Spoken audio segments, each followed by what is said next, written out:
श्री स्वामी समर्थ. माझ्या मराठी यूट्यूब चॅनलवर तुमचं मनापासून खूप खूप स्वागत. स्वामी महाराज तुमच्या सर्व चांगल्या इच्छा पूर्ण करोत हीच स्वामींच्या चरणी प्रार्थना करते आणि आज या नवीन व्हिडिओला सुरुवात करते. पवित्र असा श्रावण महिना सुरू आहे. श्रावण महिन्यात तुम्ही जर अजूनही कुळदेवीची ओटी भरली नसेल तर हा श्रावण महिना संपण्यापूर्वी घरच्या घरी कुळदेवीची ओटी कशी भरावी, त्यामध्ये कोणकोणत्या वस्तू असाव्यात, तसेच घरच्या घरी जर देवीची ओटी भरली असेल तर त्या ओटीचं पुढे काय करावं याची संपूर्ण माहिती आज या व्हिडिओमध्ये आपण जाणून घेणार आहोत. यासाठी तुम्ही व्हिडिओ शेवटपर्यंत ऐका. चॅनलवर नवीन असाल तर चॅनलला सबस्क्राईब करा आणि माहिती महत्त्वपूर्ण वाटली तर व्हिडिओला लाईक करा. चला तर मग व्हिडिओला सुरुवात करूया.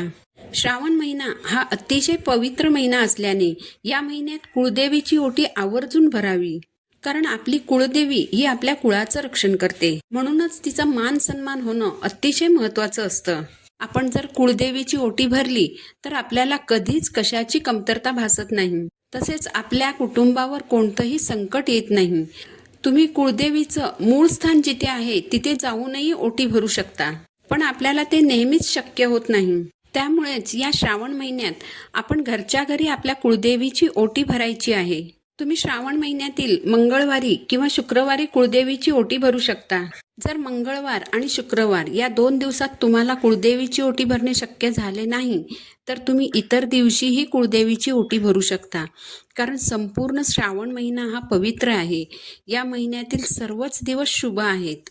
तुम्ही ज्या दिवशी कुळदेवीची ओटी भरणार असाल त्या दिवशी सकाळी लवकर उठावं, शुचिर्भूत होऊन स्वच्छ वस्त्र परिधान करावं.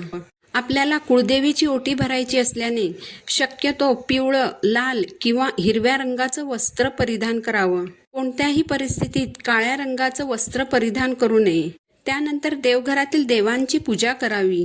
ज्या ठिकाणी तुम्ही देवीची ओटी भरणार आहात ती जागा स्वच्छ करून त्यावर चौरंग अथवा पाट मांडावा.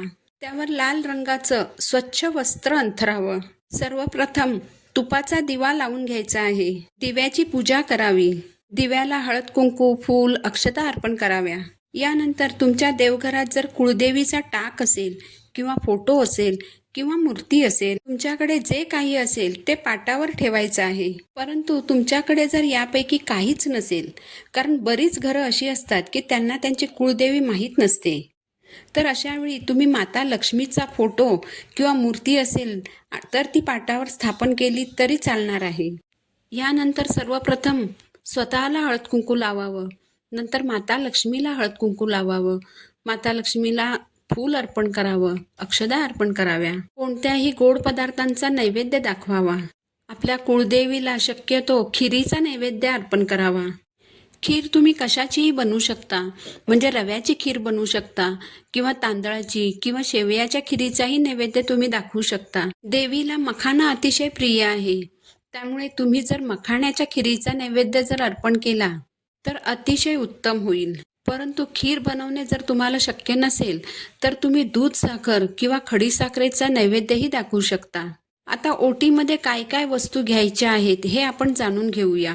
देवीच्या ओटीच्या साहित्यामध्ये सर्वप्रथम जी वस्तू येते ती म्हणजे साडी. साडी शक्यतो हिरव्या किंवा लाल किंवा केशरी रंगाची साडी घ्यावी. श्रावण महिना सुरू असल्याने शक्यतो हिरव्या रंगाची साडी घ्यावी, कारण हिरवा रंग हा निसर्गाचा रंग आहे आणि श्रावण महिन्यात सर्वत्र हिरवळ पसरलेली असते, म्हणून शक्यतो हिरव्या रंगाचीच साडी घ्यावी. तसेच साडी ही रेशमी किंवा सुती साडी असावी, कारण देवीकडून येणाऱ्या सात्विक लहरी ग्रहण करण्याची आणि धरून ठेवण्याची शक्ती सुती धाग्यामध्ये अधिक असते. यानंतर ओटीसाठी एक नारळ घ्यायचा आहे. हा नारळ पाणीदार असावा. ओटी भरण्यासाठी तुमच्या प्रथेनुसार गहू किंवा तांदूळ घ्यायचे आहेत. आमच्याकडे ओटी भरण्यासाठी गहू वापरले जात नाही, आमच्याकडे तांदळानेच ओटी भरली जाते. त्यामुळे तुमच्याकडे जी प्रथा असेल त्यानुसार तुम्ही गहू किंवा तांदूळ ओटीसाठी घ्यायचे आहेत.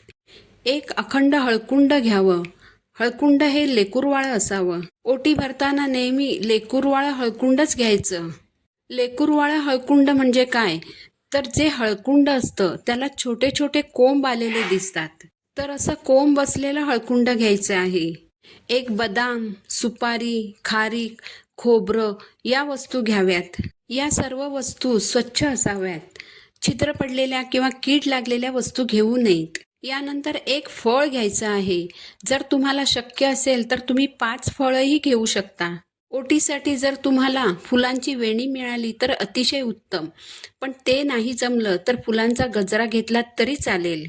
या दोन्ही वस्तू जर तुम्हाला घ्यायला नाही जमल्या तर फुलं मात्र नक्कीच घ्यायची आहेत. यानंतर ओटीसाठी तुम्हाला काचेच्या हिरव्या बांगड्या घ्यायच्या आहेत. तुम्ही 6 बांगड्या घेऊ शकता. यानंतर 16 शृंगारांपैकी तुम्हाला जितक्या शक्य होतील तितक्या वस्तू तुम्ही ओटीमध्ये ठेवू शकता. म्हणजे जसं की जोडवी, मंगळसूत्र, टिकलीचं पाकिट, नथ, पैंजण, नेल पॉलिश या ज्या 16 शृंगारांच्या वस्तू आहेत यापैकी जी वस्तू तुम्हाला शक्य होईल ती वस्तू तुम्ही ओटीमध्ये ठेवू शकता.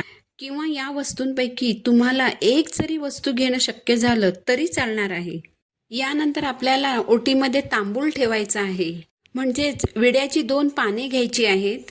ही पाने देठ असलेली असावीत. या पानावर आपल्याला एक सुपारी ठेवायची आहे. नंतर यथाशक्ती ओटीमध्ये दक्षिणा ठेवायची आहे. तुम्ही 11 रुपये, 21 किंवा 51 रुपये किंवा 101 रुपये अशी दक्षिणाही ठेवू शकता. तुमच्या यथाशक्ती तुम्हाला जितकी शक्य होईल तेवढी दक्षिणा तुम्ही ठेवू शकता. नंतर एका पुडीमध्ये थोडेसे तांदूळ स्वतंत्रपणे बांधून घ्यायचे आहेत. हे तांदूळ अखंड असावेत. याचं कारण असं की जर तुम्ही एखादी वस्तू ओटीमध्ये ठेवण्यास विसरला असाल तर त्याची उणीव या तांदळाने भरून निघते. म्हणून आपल्याला सेपरेट थोडेसे तांदूळ बांधून घ्यायचे आहेत. सर्व वस्तू ताटामध्ये ठेवताना ओटीच्या ताटामध्ये तांदूळ ठेवून त्यावर साडी ठेवावी.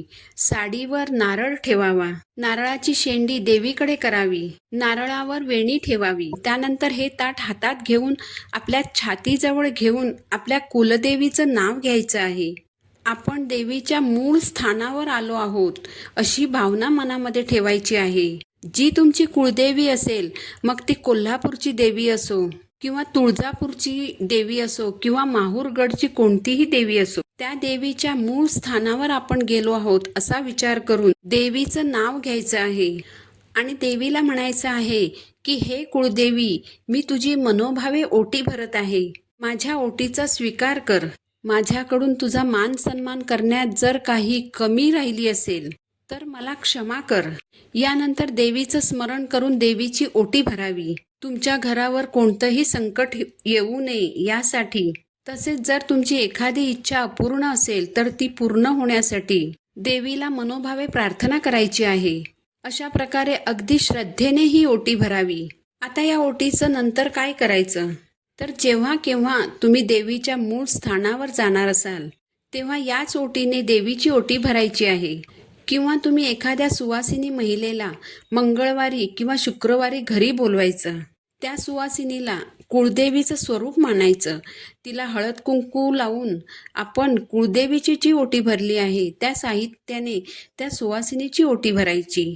त्या सुवासिनीला गोडधोड खाऊ घालायचं. अशा प्रकारे श्रावण महिन्यात आपल्याला अगदी साध्या आणि सोप्या पद्धतीने आपल्या कुळदेवीची ओटी भरायची आहे. कारण कुळदेवी ही आपल्या कुळाचं रक्षण करत असते. ती आपल्या संपूर्ण कुटुंबाचं रक्षण करत असते. त्यामुळे श्रावण महिना संपण्याच्या अगोदर तुम्ही तुमच्या कुळदेवीची ओटी नक्कीच भरा. झालेली सेवा महाराजांच्या चरणी अर्पण करते. पुन्हा भेटू नवीन व्हिडिओसोबत. श्री स्वामी समर्थ.